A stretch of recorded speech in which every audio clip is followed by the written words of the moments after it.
How can a group of 30 million people exist in the modern world without a single square inch of country to call their own?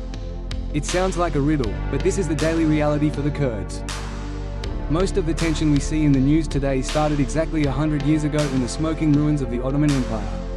When the old world collapsed after World War I, lines were drawn in the sand that ignored the people actually living on the ground. Today, we are looking at why Turkey and the Kurds have been locked in a cycle of conflict that often feels like it has no exit strategy. To understand the fighting happening right now, we have to travel back to 1920 and look at a forgotten document called the Treaty of Sèvres.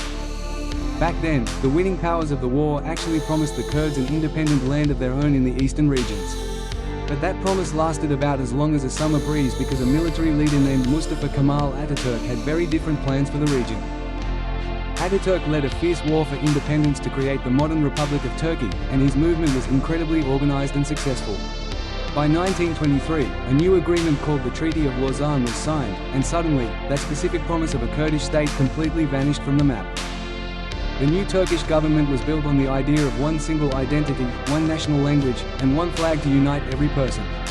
This created a massive problem because the Kurds had their own distinct language, ancient culture, and long history living in those specific mountains.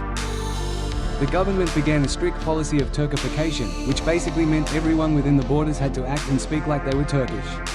For many decades, the state did not even use the word Kurd, instead calling them mountain Turks who had simply forgotten their original language.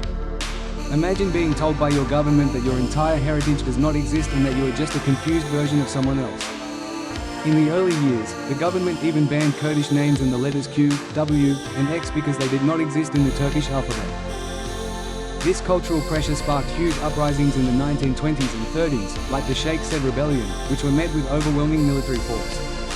Things took a much darker turn in the late 1970s when a group called the PKK was formed to fight for an independent state through armed struggle. By 1984, the situation turned into a full-scale war that has sadly claimed over 40,000 lives and displaced millions of people from their homes.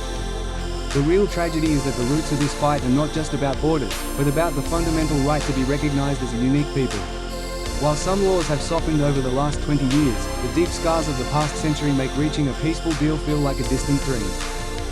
It is a complex story of broken treaties, identity crises, and a beautiful mountain range that has seen far too much blood for one lifetime. If you want to understand more about the hidden history of the Middle East, you should check out this next video right here.